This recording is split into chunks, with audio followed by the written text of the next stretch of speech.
In June 2024, we covered updates from each city on their multiplex adaptations. However, at that time, the cities hadn't yet publicly posted their adaptations and were still undergoing council meetings for approval. Now that the deadline has passed, we initially planned to post updates for each city every month, including for July. We understand that this is a new process for everyone, and cities continue to make updates. Due to the lack of publicly shared information, we waited an additional month.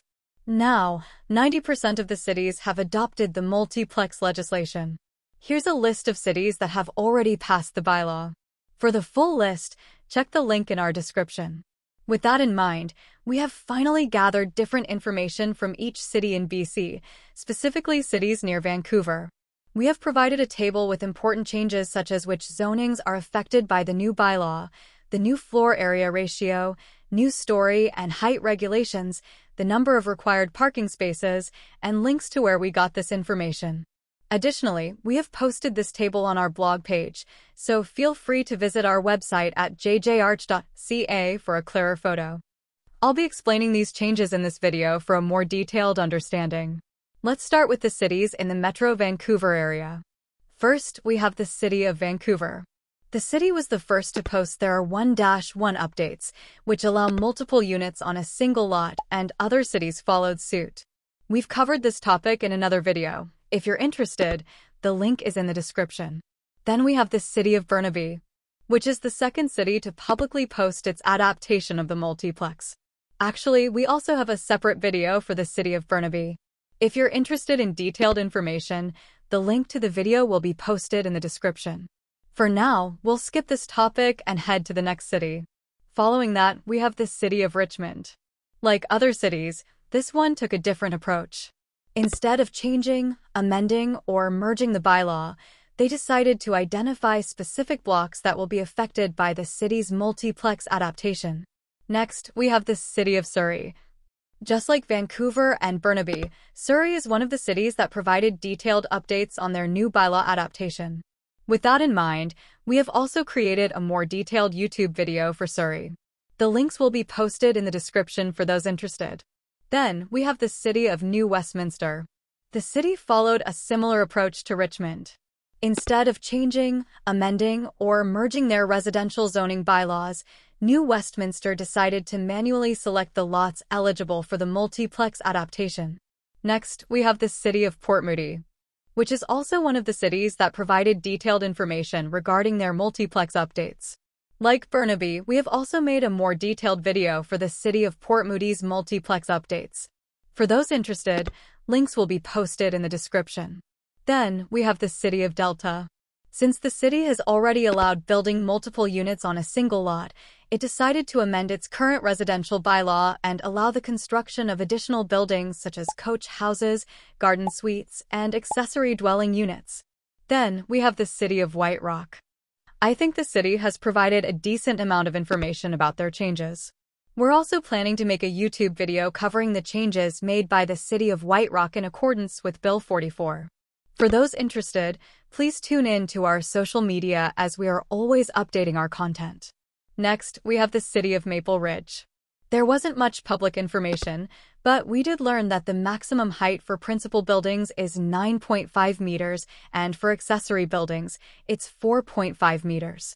Following that, we have the city of Mission. The city decided to amend its current bylaws and remove the S from every residential bylaw.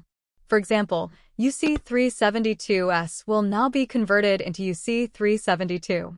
There are also some zonings that allow multiple units on a single lot, which didn't undergo name changes, but were amended directly. Then, we have the city of Abbotsford. The city hasn't posted much public information regarding their SSMUH adaptation. However, we are confident that they have adapted based on BC's list. From their council meeting, we know that detached and duplex homes need at least 2 parking spaces. Accessory units need 1, and each multiplex unit needs 1.5 spaces. Next, we have the city of Chilliwack.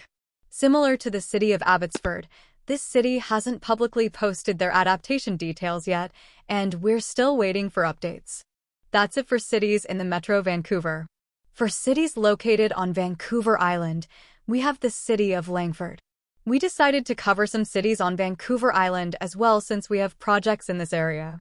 Similar to the city of Delta, Langford decided to amend its current residential zoning bylaw, which was originally designed for single-family dwellings, to allow secondary suites and accessory buildings.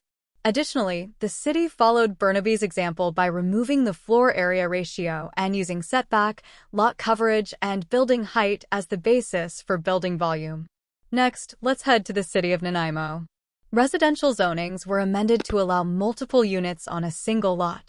Additionally, the R13 zoning has been deleted. Now let's head to the cities that asked for a deadline extension. The city of North Vancouver, the city of Coquitlam, and the Township of Langley have all requested an extension. The cities of North Vancouver and Coquitlam have been approved by the province to have an extension from the deadline since these changes need more time to ensure public safety. However, the Township of Langley's request for an extension was declined, and it was given 90 days from the date of the rejection letter to comply with the new bylaw. Lastly, let's head to the District of West Vancouver, the only city in BC that declined the multiplex legislation. In response to this action, the province has sent a 30-day non-compliance notice. At the end of that 30 days, a ministerial order could be issued. With this information in mind, I hope that housing prices and rents will decrease, given the significant relaxation in the new bylaw. Building multiple units on a single lot can now be done faster, without the need for rezoning applications. That's it for today's video. We have put a lot of time into studying and reviewing the changes made in each city. If you're interested in building your own multiplex, doing some renovations, or adding more units and need professional help, feel free to contact me at the email in the description. Thank you, and see you in the next one.